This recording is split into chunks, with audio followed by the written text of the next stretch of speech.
À tous les amis, j'espère que vous allez bien. On se retrouve comme tous les dimanches soirs pour le débrief hebdo de la semaine et puis pour préparer la semaine qui arrive.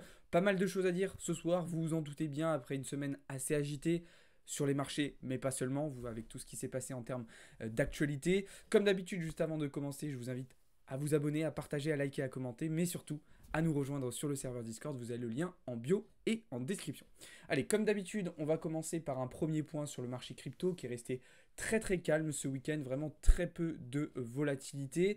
Un Bitcoin juste sous la barre des 27 000 dollars et un Ethereum qui se maintient aux alentours des 1550 dollars. Du côté des alts, comme vous le voyez à l'écran, c'est plutôt hétérogène, même si globalement, là aussi, on a eu assez peu de volatilité. Alors si on regarde sur les 7 derniers jours, par contre, on a un mois, une semaine dans le rouge, hein, clairement. Alors au début du mois d'octobre, on avait tout le monde sur les réseaux qui disait Uptober, Uptober, parce que oui, c'est vrai, le mois d'octobre est généralement un mois plutôt haussier sur le marché crypto. Eh bien, vous voyez que sur cette première quinzaine du mois d'octobre, ça ne se confirme absolument pas. On a un Bitcoin qui perd quasiment 4%, Ethereum qui perd quasiment 5%, et on a une grosse majorité des alts qui ont été en difficulté. Vous voyez, XRP, Solana, Matic, qui ont perdu entre 6 et 8% pour la plupart. D'accord?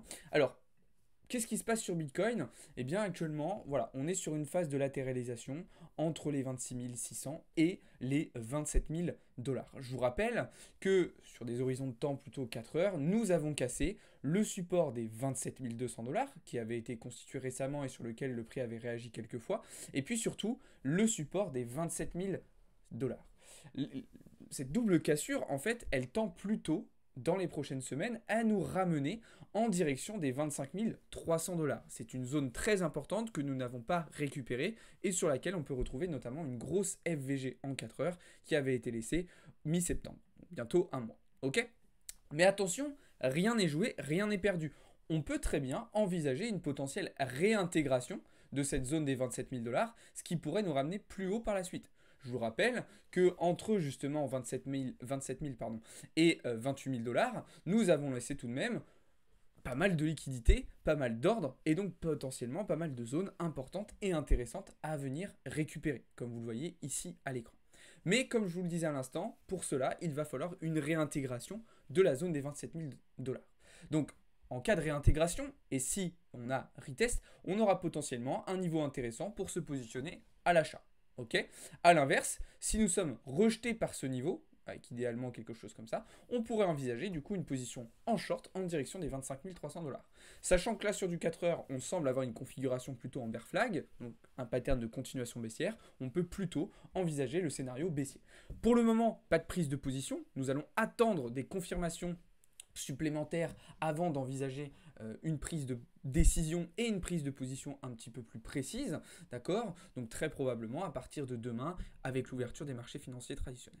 Attention tout de même, on sait que le dimanche dernièrement, on a pu observer des mouvements un petit peu scammy où on venait chercher des liquidations des deux côtés. D'ailleurs, c'est quelque chose qui est un petit peu qu'on a pu observer aujourd'hui, d'accord? Alors ça a été le cas aussi vendredi après la clôture des marchés, mais regardez aussi cet après-midi, on a eu des mouvements un petit peu particuliers sur le Bitcoin, où on est venu nettoyer un petit peu des deux côtés. Ok? Alors, bon, contrairement au dimanche précédent, je ne m'attends pas forcément à un mouvement aussi fort que d'habitude. On n'a pas une grosse montée de l'open interest. Ok, ça reste relativement calme. On a des spots qui continuent de vendre. La situation n'a pas tellement changé en termes de sentiment de marché. Le comportement des acteurs, lui, enfin des acteurs du marché, il n'a pas tellement changé en fait depuis la semaine dernière. Ok. Donc là, par contre, où il faudra être attentif, c'est en fonction du comportement du dollar, dont on va parler un petit peu plus tard dans le live la semaine prochaine, qui pourra donner une direction un petit peu plus claire à ce que va nous faire Bitcoin dans les prochaines heures et puis forcément dans les prochains jours. D'accord? Donc voilà ce que je pouvais dire sur BTC, mais vous voyez, pas forcément beaucoup de choses à dire ce soir, en tout cas pas beaucoup de choses à dire de plus que ce qu'on a pu déjà dire sur la fin de semaine dernière. Du côté d'Ethereum, on est sur une zone intéressante. On est sur une zone intéressante sur Ethereum. On est venu nettoyer les 1550 dollars et même un petit peu plus bas. Maintenant, le problème, c'est qu'Ethereum, on le sait, il est beaucoup plus faible que BTC dernièrement. Il a du mal à engranger des réactions haussières. Il est un petit peu de mi-côté. On a vraiment une concentration des capitaux sur BTC. Et d'ailleurs, on peut très très bien l'observer lorsqu'on regarde la dominance justement du Bitcoin, cette dominance du Bitcoin qui continue sa montée. Je vous rappelle qu'on est sorti en daily d'un canal baissier, d'accord, comme vous le voyez. D'ailleurs, niveau sur lequel on avait cassé, auquel je ne m'y attendais pas forcément. C'est vrai que j'avais plutôt envisagé une dernière chute sur le support, en fait, avant d'engranger une tendance haussière. Et puis on a un Bitcoin qui est reparti plutôt que prévu.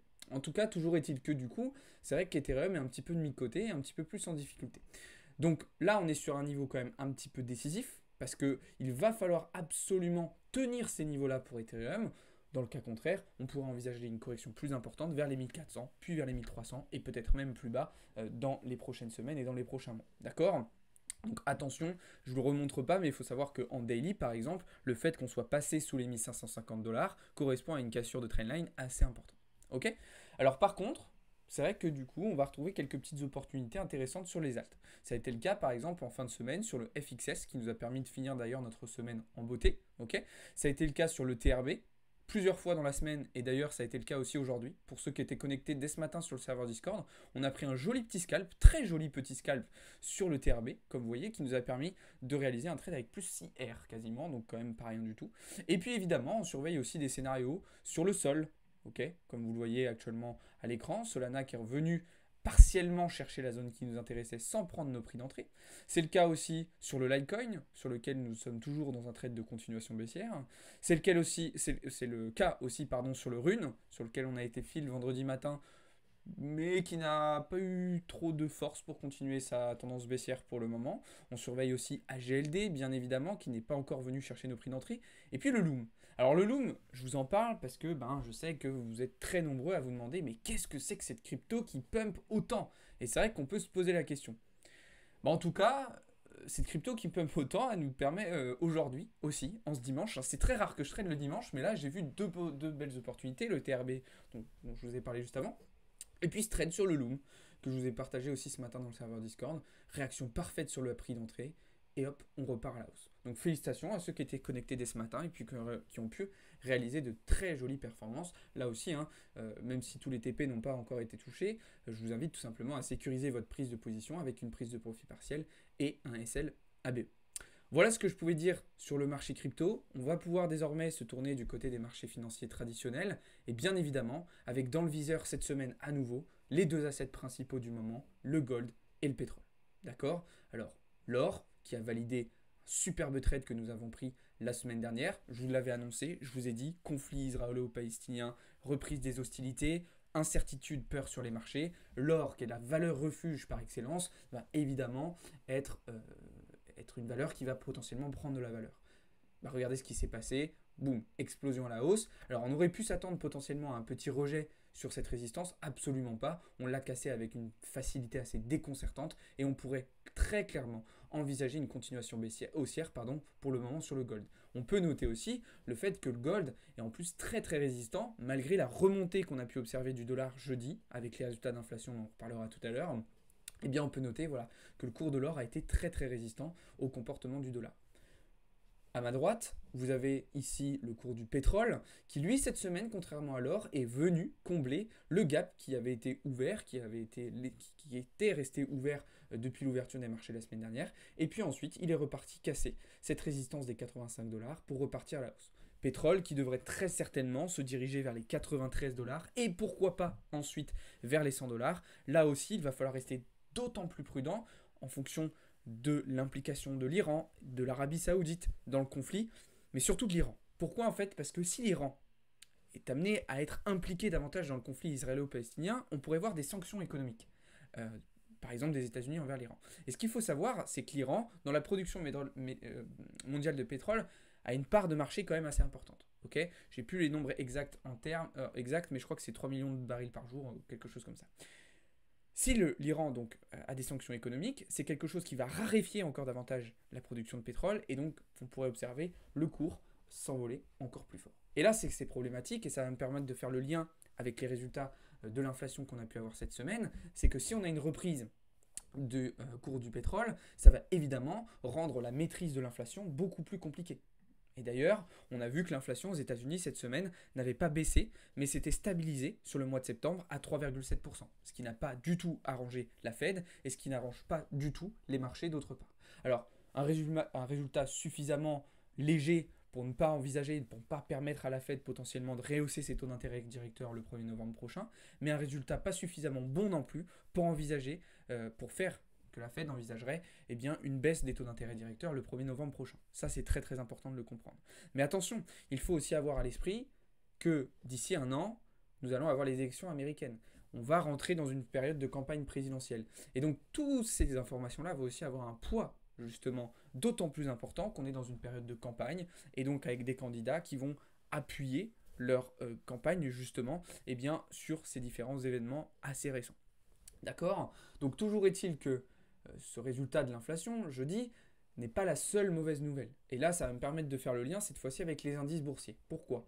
Puisque cette stabilisation de l'inflation à 3,7%, elle a entraîné un rebond des taux à 10 ans. Ce qui est dommage, c'est que sur ces taux à 10 ans, on avait créé une sorte de top, ici avec ce pattern en M sur les 4,8%, qui nous permettait d'envisager potentiellement un retournement plus important sur les taux à 10 ans, et ce qui allait potentiellement donner un petit peu d'air aux indices boursiers américains. C'est ce que je vous avais dit la semaine dernière. Le problème, c'est qu'avec ces rebonds et cette reprise haussière des taux, les indices boursiers américains vont potentiellement se retrouver en grosse difficulté. Et d'ailleurs, on peut noter le fait que le S&P 500 a très mal fini la semaine. Après un bon début de semaine et une réintégration de ses structures, on voit qu'il est repassé sous la trendline daily H4. Il ne faudrait surtout pas que demain, à l'ouverture des marchés, on ait une cassure en plus du support des 4300 points. Dans le cas contraire, ça risque d'être très compliqué. D'ailleurs, on a pu observer aussi que Nasdaq et Dow Jones ont été en grosse difficulté sur la deuxième partie de semaine avec les résultats de l'inflation. C'est d'ailleurs la raison pour laquelle nous nous sommes positionnés en short sur les deux indices principaux. Okay, on peut noter aussi, pour continuer sur les indices, la potentielle difficulté du CAC 40, notamment avec les mauvais résultats publiés par la Chine et la difficulté économique américaine qui entraîne notamment un repli des LVMH, des bénéfices et des résultats des VMH, qui est la plus grosse action du CAC 40 et qui a donc évidemment impliqué et impacté directement à la baisse le cours du CAC. D'accord? Donc tout ça, ce sont des éléments très très importants à prendre en compte. On a parlé un petit peu plus en profondeur dans la semaine. Si vous voulez en savoir plus, je vous invite à aller voir dans le serveur Discord et puis aller regarder un petit peu les différentes vidéos qu'on a pu vous partager tout au long de la semaine sur la chaîne YouTube. Ok?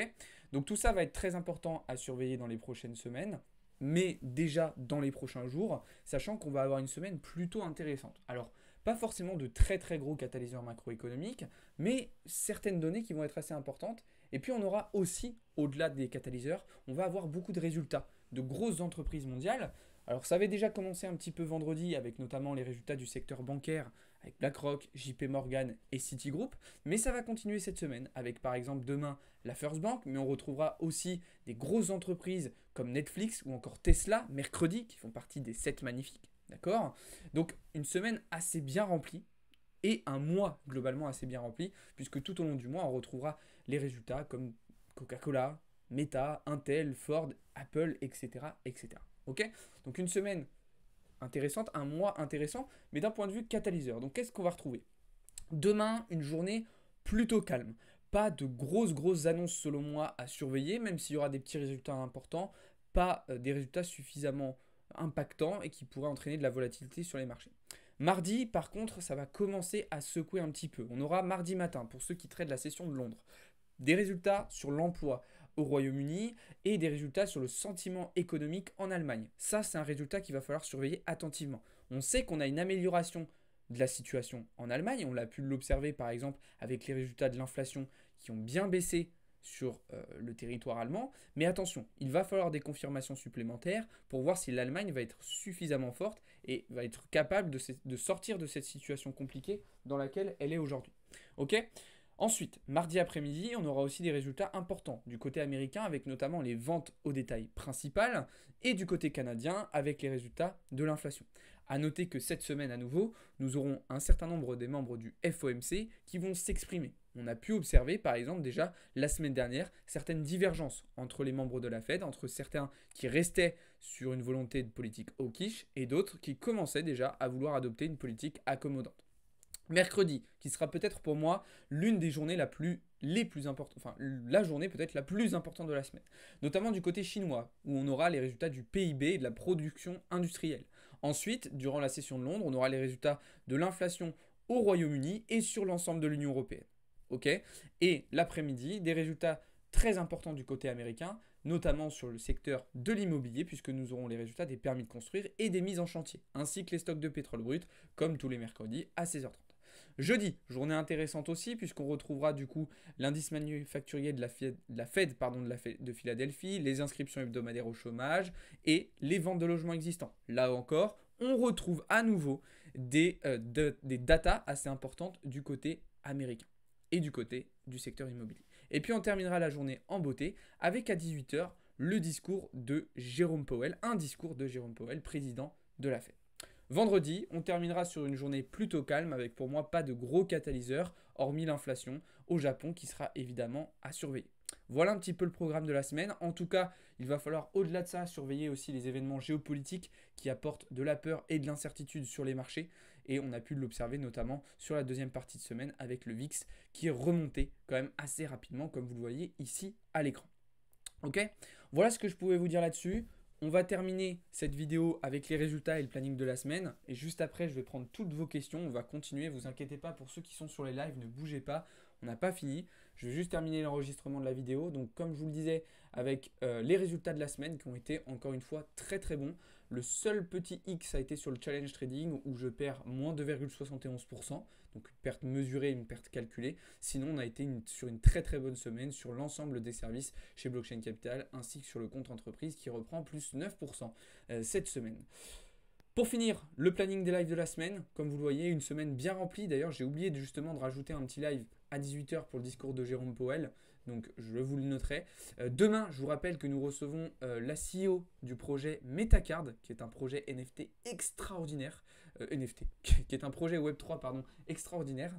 Très très bon projet. Beaucoup de choses à vous montrer, à vous expliquer. Donc soyez présents demain à 19h dans le serveur Discord pour une AMA spéciale avec Blockchain Capital qui accueille donc le projet Metacard. Et puis sinon vous retrouverez les différentes matinales, les différents lives, les différents cours que vous pouvez retrouver notamment mardi et jeudi pour ceux qui font partie du service Premium. Voilà les amis, ce que j'avais à vous dire pour aujourd'hui. Encore une fois, pour ceux qui sont sur le live, ne bougez pas, je vais répondre à toutes vos questions. Pour ceux qui étaient sur YouTube, merci beaucoup d'avoir regardé cette vidéo. Je vous souhaite une bonne fin de week-end. Allez la France, ciao tout le monde, c'était Alex pour Blockchain Capital.